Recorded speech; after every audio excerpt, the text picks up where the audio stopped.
Hey everybody. In today's video, we're going to take a trip to winter because it's really hot here already. And I'm just going to take you to winter. That's what we're going to do. So I have some watercolor paper set up in my MISTI. This is cold press watercolor paper.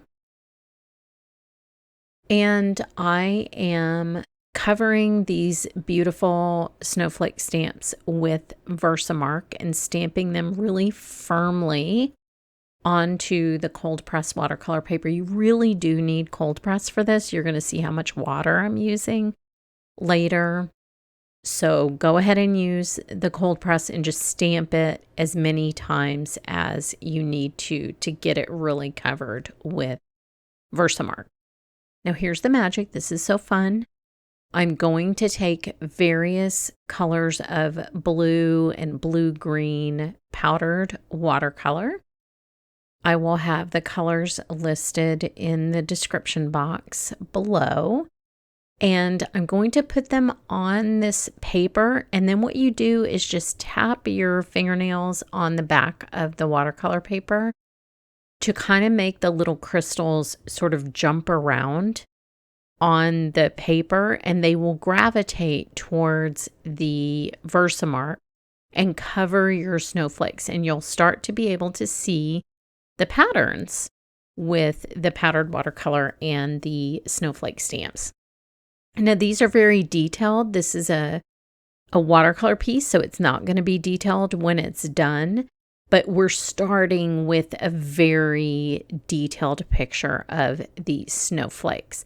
Now you can add a little bit more color if you need to. The one thing I will caution you is that these are very highly pigmented and a little bit goes a long way. So that's why you see me tapping it off onto the paper after I make sure that every little bit of that Versamark is covered up with watercolor, because it's going to get very, very intense as soon as I add water. So let me remove the watercolor and the paper with all the extra powder on it. And you can see how much is on my desk that you couldn't even see. So always, before you start spraying, just kind of police your area a little bit. It's a great way to find powdered watercolor many months later is to spray water on your desk. So I like to just go ahead and take care of that part now. Now, those are my little washi stickers that I use to cover up the lids of my powdered watercolor, the little yellow dots. So you can see even after I've scrubbed this a few times, I'm still picking up a little bit of the watercolor. So just urging a little caution there.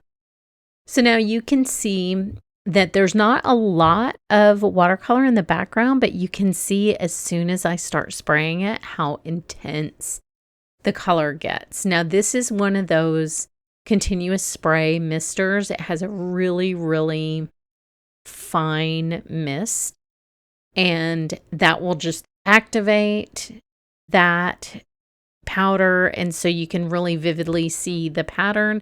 But if you keep adding water, you'll get a more kind of atmospheric look to this. And you do want to make sure that every one of these little crystals gets some water on it. Otherwise, it's just going to come off when this is dry. So I do like to add a lot of water. I personally really like the atmospheric look where it has kind of a mixed media look to it. And I just go in and blot any excess water or pigment that's on there to just sort of lighten it if you want to do that. But now I will set that aside to dry, and we will do a second piece.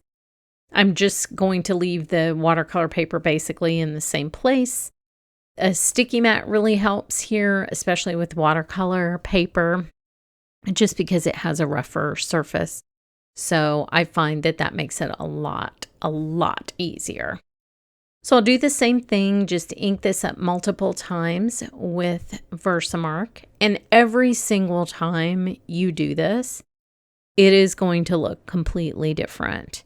So experiment with different colors, with a different amount of pigment.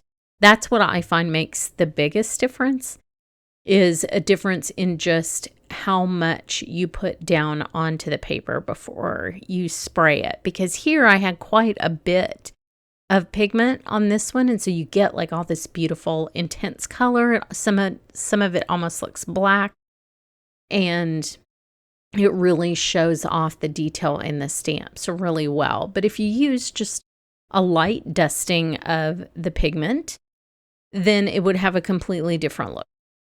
So here I'm going back. I'm going to use some of the same colors, although I'm not going to use as much of the green one, but you can see what a light dusting this is here to begin with, and then you can just go back and kind of intensify that.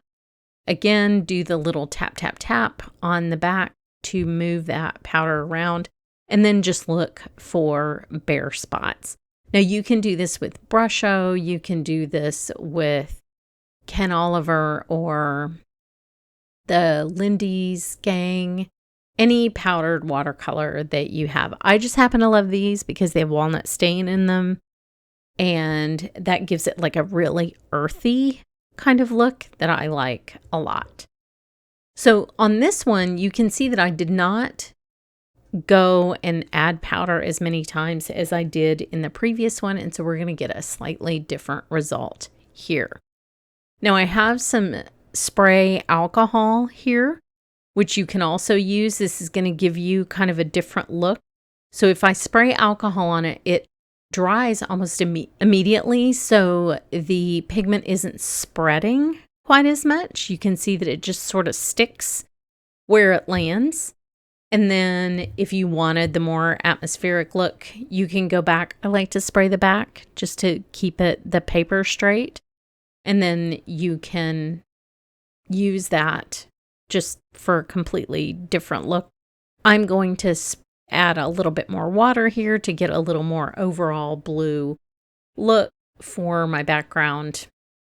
So alcohol is another option that will give you a very different result. Add a little bit more water if you need to. I love how that one big snowflake kind of dominates. That one the smaller snowflake got a little bit lost. I think I had more powder and a little bit less kind of open space on that one. So those look a little more abstract, but it's still a beautiful winter background, and it's going to make a really, really pretty holiday or winter card when you are finished. So here are the finished cards. Head over to my blog for more information, and thanks so much for watching.